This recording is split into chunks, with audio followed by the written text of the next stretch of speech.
Hello students and welcome back to the channel. आज के class में हम कंटिन्यू करेंगे अपना सब्जेक्ट प्रिंसिपल्स ऑफ मार्केटिंग, जिसके अंदर आज का वीडियो है यूनिट नंबर 4 के बारे में। पिछले वीडियोस में हम ऑलरेडी देख चुके हैं मार्केटिंग क्या होता है और what are the different elements of marketing, that is your product, price and physical distribution. ये सब टॉपिक हम ऑलरेडी पढ़ चुके हैं। आज चौथे टॉपिक के बारे में पढ़ रहे हैं, that is promotion. Promotion basically जैसे कि हम सब जानते हैं, प्रमोशन बेसिकली मीन्स एडवर्टाइजमेंट करना प्रोडक्ट्स को सेल करने के लिए। बट प्रमोशन का मतलब सिर्फ एडवर्टाइजमेंट नहीं होता है। प्रमोशन का मतलब होता है वो हर एक काम जो एक मार्केटर करता है, जो एक बिजनेस करता है अपने प्रोडक्ट्स को कस्टमर तक पहुंचाने के लिए और कस्टमर को इंड्यूस करने के लिए, कस्टमर को मोटिवेट करने के लिए कि वो प्रोडक्ट को परचेज करे। तो promotion is much more than advertisement. Advertisement एक बहुत छोटा सा टॉपिक है जो प्रमोशन के अंदर फॉल करेगा। प्रमोशन बेसिकली मीन्स वो हर एक एक्टिविटी जिसका एम होता है कि कस्टमर प्रोडक्ट को परचेज करे, वो सारे एक्टिविटीज को हम बोलते हैं प्रमोशन। प्रमोशन बेसिकली 4 प्रकार से किया जा सकता है, 4 टाइप्स का प्रमोशन होता है, जिसके अंदर एक है एडवर्टाइजिंग और 3 टाइप का प्रमोशन होता है, that is sales promotion, personal selling and public relations. तो ये 4 प्रकार का प्रमोशन होता है जिसका बारे में आज के वीडियो में हम लोग बहुत डिटेल में डिस्कशन करने वाले हैं। तो चलो टाइम वेस्ट ना करते हुए वीडियो को शुरू करते हैं। देखना, the promotion element of marketing mix is concern with activities that are undertaken to communicate with customers and distribution channels to enhance the sales of the firm। तो वो हर एक काम जो किया जाता है प्रोडक्ट के सेल्स को बढ़ाने के लिए, उन सारे के एक्टिविटीज को, वो हर एक एक्टिविटी को हम लोग बोलेंगे promotion. The promotional communication aims at informing and persuading the customer to buy the product. तो प्रमोशन का एम क्या होता है? प्रमोशन का एम होता है कस्टमर को इंफॉर्मेशन पहुंचाना कि हम क्या प्रोडक्ट दे रहे हैं, क्या प्राइस पे दे रहे हैं, क्या फीचर्स है प्रोडक्ट का, ये सब कुछ कस्टमर को इन्फॉर्म करना और उसको परsuade करना, उसको मोटिवेट करना कि वो हमारे प्रोडक्ट्स को परचेज करे। And informing him about the merits of the product. It refers to all the decisions related to promotion of sales of product and services.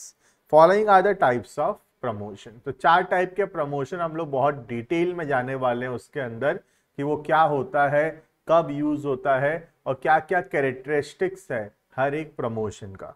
तो 4 होता है। पहला हो गया एडवर्टाइजिंग, सेकेंड हो गया सेल्स प्रमोशन, तीसरा हो गया पर्सनल सेलिंग और चौथा हो गया public relation.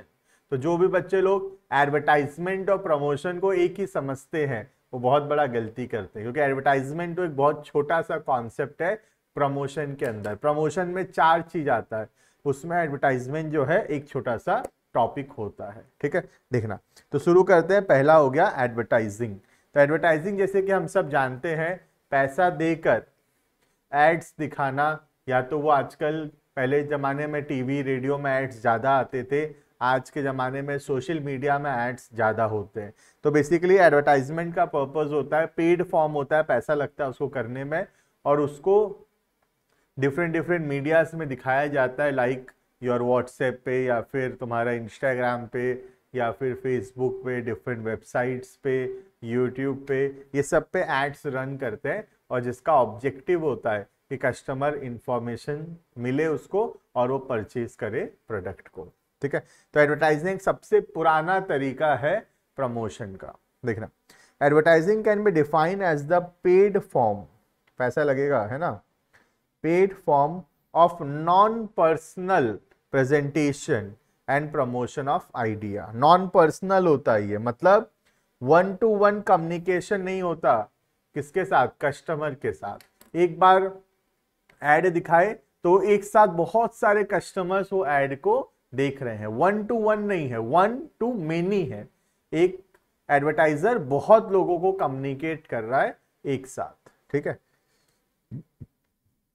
Non personal presentation and promotion of idea, goods and services by an identified sponsor.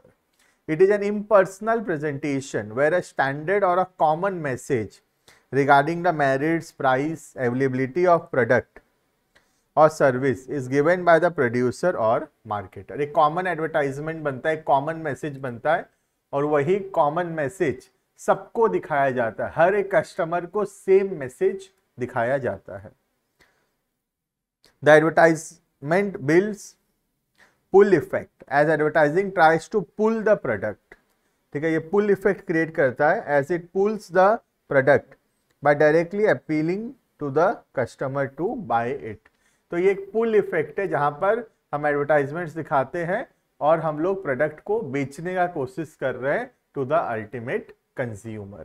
ठीक है, तो कुछ फीचर्स लिखे हुए हैं उसके, जैसे कि ये पेड फॉर्म होता है, हम अभी अभी देखे ऊपर पेड होता है, ये पैसा लगेगा इसको करने के लिए. The sponsor has to pay for advertising. He has to bear the cost to communicate with customer. तो जो भी एडवर्टाइजमेंट हम करेंगे, चाहे वो कोई भी मीडिया में क्यों ना हो, चाहे वो इंस्टाग्राम पे करें या फिर हम लोग उसको यूट्यूब पे करेंगे या हमारे वेबसाइट्स पे करेंगे, तो हर एडवर्टाइजमेंट करने का देयर इज अ कॉस्ट, खर्चा लगेगा एडवर्टाइजमेंट करने में. ठीक है. Second, impersonality. इम्पर्सनैलिटी का मतलब होता है वन टू वन कम्युनिकेशन नहीं है कस्टमर के साथ, फेस टू फेस कम्युनिकेशन नहीं है. लेकिन फेस टू फेस ना होने के कारण ये माना जाता है कि एडवर्टाइजमेंट जो है उतना इफेक्टिव नहीं है, क्योंकि एक कॉमन एडवर्टाइजमेंट सबको दिखाया जा रहा है, तो हो सकता है कि कस्टमर उतना ध्यान से देख भी नहीं रहा है तुम्हारा एडवर्टाइजमेंट को. तो एडवर्टाइजमेंट को इम्पर्सनल होने के कारण कम इफेक्टिव माना जाता है. ठीक है. There is no face to face contact between the customer and the advertiser. It creates a monologue and not a dialogue. ठीक है, तो मोनोलॉग जैसा हो जाता है, बेसिकली डायलॉग जैसा नहीं होता है. ठीक है, मोनोलॉग का मतलब समथिंग विच इज रिपीटेटिव, मतलब जो कि सेम सेम रिपीट हो रहा है हर बार, कुछ नया नहीं हो रहा है. ठीक है, तो जब नया नहीं होता, एक ही चीज को बार बार देखकर भी कस्टमर जो है वो बोर हो जाएगा. जैसे हम देखते हैं एडवर्टाइजमेंट, क्या आपके टूथपेस्ट पे नमक है? हाँ, नमक है हमारे टूथपेस्ट पे, तो क्या करें भाई, है ना. तो एक ही एडवर्टाइजमेंट कितनी बार देखेंगे हम लोग, प्रॉब्लम समझ रहे हो ना. बार बार वही क्वेश्चन, क्या आपके टूथपेस्ट पे नमक है, क्या आपके टूथपेस्ट पे नमक है. अरे एक बार पूछ लिए, बात खत्म. बार बार देखने से इट क्रिएट्स अ मोनोलॉग, मतलब बोरिंग हो जाता है वो एडवर्टाइजमेंट और बार बार हम उसको फिर देखना और पसंद नहीं करेंगे. बात समझ में आ रहा है. तो ये प्रॉब्लम है एडवर्टाइजमेंट का कि ये बोरिंग है, क्योंकि वो रिपीटेटिवली एक ही मैसेज को बार बार दिखाया जा रहा है. ठीक है. Third, identified sponsors. Advertisement is given by identified company और अ फर्म और अ इंडिविजुअल. ऑब्वियस सा बात है, एडवर्टाइजमेंट कोई कंपनी या कोई बिजनेस या कोई इंडिविजुअल करता है. तो this is basically about advertisement. कुछ और फीचर्स है एडवर्टाइजमेंट के, हम उसको और डिटेल्स में देख रहे हैं. ठीक है. पहला, रीच. एडवर्टाइजमेंट का रीच जो है बहुत ह्यूज है. एक बार हम टीवी में ऐड दिखाते हैं तो कितने लाखों करोड़ों लोग एक बार में हमारे प्रोडक्ट के बारे में जान जाते हैं. तो जो एडवर्टाइजमेंट है उसका रीच बहुत ह्यूज है, बहुत सारे लोगों तक वो एक बार में पहुंच जाता है. ठीक है. देखना, advertising can reach a large market as through various media of advertising there is a benefit of mass reach. मतलब एक ही मैसेज बहुत लोगों तक एक बार में हम लोग पहुंचा सकते हैं. For example, any message given on All India Radio और TV can reach in different corners of the country wherever TV and radio network is available. तो एक तो एडवर्टाइजमेंट हम दिए टीवी पे या रेडियो पे, तो वो ऑल ओवर इंडिया में वो जो मैसेज है वो सर्कुलेट हो चुका है. तो ये बहुत मास रीच है इसका, एक बार में बहुत सारे लोगों तक अगर हमको पहुंचना है तो advertisement is the best way. ठीक है. Next, choice. There is a wide variety of media. बहुत सारा ऑप्शन अवेलेबल. हम टीवी में दे सकते हैं एडवर्टाइजिंग, हम इंस्टाग्राम में कर सकते हैं, यूट्यूब पे कर सकते हैं, न्यूज़पेपर्स में कर सकते हैं. ऐसे करके बहुत सारा ऑप्शंस है एडवर्टाइजमेंट के लिए. ठीक है. There is a wide variety of media available for advertising for video, audio, visual audios, print media, etc. Under each category, large variety is available. For example, in print media, we can select. अगर print करके छाप के बेचना, छाप के दिखाना है, मतलब print वाला एडवर्टाइजमेंट करना है, तो मैगजीन्स में कर सकते हैं, न्यूज़पेपर कर सकते हैं, बैनर बंटवा सकते हैं या बड़े बड़े बैनर्स लगवा सकते हैं, है ना. This variety of choice helps the marketer to select the media keeping in mind the target customer. हम अपने कस्टमर के हिसाब से हम अपने मीडिया का चॉइस कर सकते हैं कि हम कैसे एडवर्टाइजमेंट करना चाहते हैं. ठीक है. Third, legitimacy. लेजिटिमेसी का मतलब होता है लीगल. ठीक है, देखना. In advertising the message regarding the product और services are given publicly to customer, so there is always a proof for it, and customer believe that publicly the company will not give false information. तो advertisement के ऊपर लोग भरोसा ज़्यादा करते हैं because ये माना जाता है कि एडवर्टाइजमेंट एक बार में बहुत सारे लोगों को दिखाया गया है पब्लिकली, तो कभी भी कोई कंपनी पब्लिकली झूठ नहीं बोलेगा, इसलिए इसको लेजिटिमेट माना गया है. बट सच्चाई में बताऊं तो बहुत झूठ बोलते हैं एडवर्टाइजमेंट में. सबसे कॉमन जो झूठ है वो है 2 मिनट में मैगी बन जाएगा. बताओ, आज तक बना है 2 मिनट में मैगी? कभी 2 मिनट तो मुझे वो पैकेट फाड़ के मसाला निकालने में लग जाता है 2 मिनट, और कंपनी बोलता है 2 मिनट में मैगी तैयार. कभी नहीं बना किसी से 2 मिनट में, तो झूठ हुआ ना फिर. ठीक है. Next, third, एक्सप्रेसिवनेस. एक्सप्रेसिवनेस क्या होता है? हम अपने मैसेज को कोई भी तरीके से एक्सप्रेस कर सकते हैं, ड्राइंग्स करके, कलर्स में, पिक्चर्स में, म्यूजिक में, वीडियोस करके, कोई भी प्रकार से हम अपने मैसेज को एक्सप्रेस कर सकते हैं टू आवर कस्टमर्स. तो आजकल देखते हो कि बहुत बहुत इनोवेटिव वे ऑफ एडवर्टाइजिंग आ चुका है, जहाँ पे बहुत बड़े टाइप का म्यूजिक या वीडियो, ऑडियोज, ये सबको यूज किया जाता है एडवर्टाइजमेंट करने के लिए. ठीक है, देखना.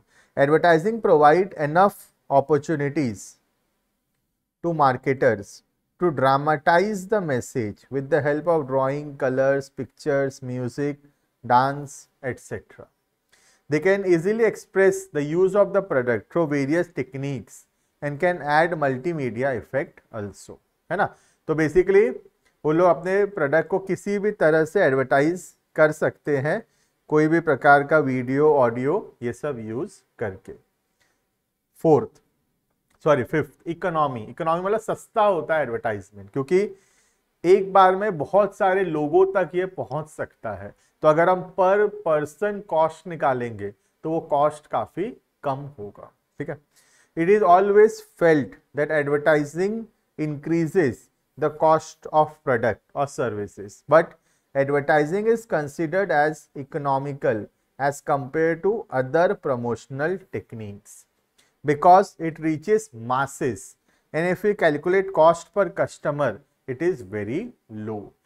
ऐसे तो देखो एडवर्टाइजिंग करने को महंगा मानते हैं, लेकिन उसका जितना रीच है, जितने लोगों तक वो पहुंचता है, अगर हम पर कस्टमर कितना रुपए लगा हिसाब करेंगे तो वो खर्चा काफी कम होगा. माना 1 लाख रुपया लगा एडवर्टाइजमेंट में, लेकिन वो 10 लाख लोगों तक भी पहुंचा ना, तो अगर पर पर्सन हम हिसाब करेंगे द कॉस्ट विल बी 10 पैसे, 10 पैसा लगा पर कस्टमर, तो खर्चा काफी कम हुआ. ठीक है. Next, enhancing customer satisfaction and confidence.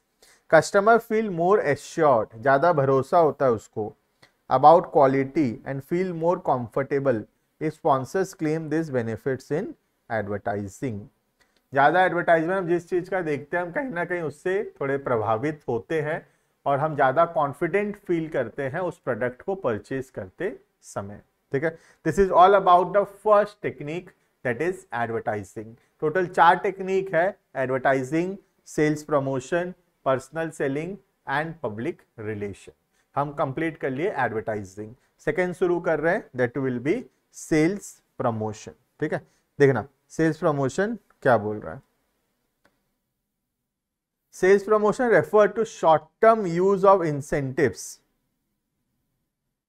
or other promotional activities that stimulate the customer to buy the product. Short term में हम कोई डिस्काउंट दे रहे हैं, कोई कैशबैक दे रहे हैं, 1 पे 1 फ्री दे रहे हैं, ये सब हो गया सेल्स प्रमोशन।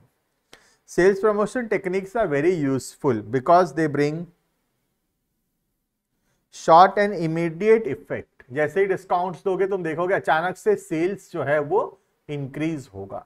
तो इमीडिएट इफेक्ट दिखता है सेल्स प्रमोशन का, जो कि एडवर्टाइजमेंट में नहीं है। अभी एडवर्टाइजमेंट किए साथ ही साथ सेल्स बढ़ेगा, ऐसा नहीं होगा। It will take certain period of time. लेकिन जो सेल्स प्रमोशन है वो इमीडिएट इफेक्ट दिखेगा उसका। अभी डिस्काउंट लॉन्च करोगे, थोड़े समय में तुमको उसका जो सेल्स है वो इंक्रीज होता हुआ दिख जाएगा। Second, stock clearance. जनरली पुराना सामान जो स्टॉक क्लियरेंस होता है उसमें generally company sales promotion technique use करता है, डेट इज डिस्काउंट्स देता है। Third, sales promotion technique induce customer as well as distribution channel. तो कस्टमर के लिए तो अच्छा है ही, साथ ही साथ डिस्ट्रीब्यूशन चैनल भी ज्यादा इंटरेस्टेड होते हैं। होलसेलर रिटेलर्स भी ज्यादा सामान खरीदते हैं जब मैन्युफैक्चरर डिस्काउंट देता है तो। And last one, sales promotion technique helps to win over the competitors. Competitors के अगेंस्ट विन करने के लिए हेल्प करता है सेल्स प्रमोशन।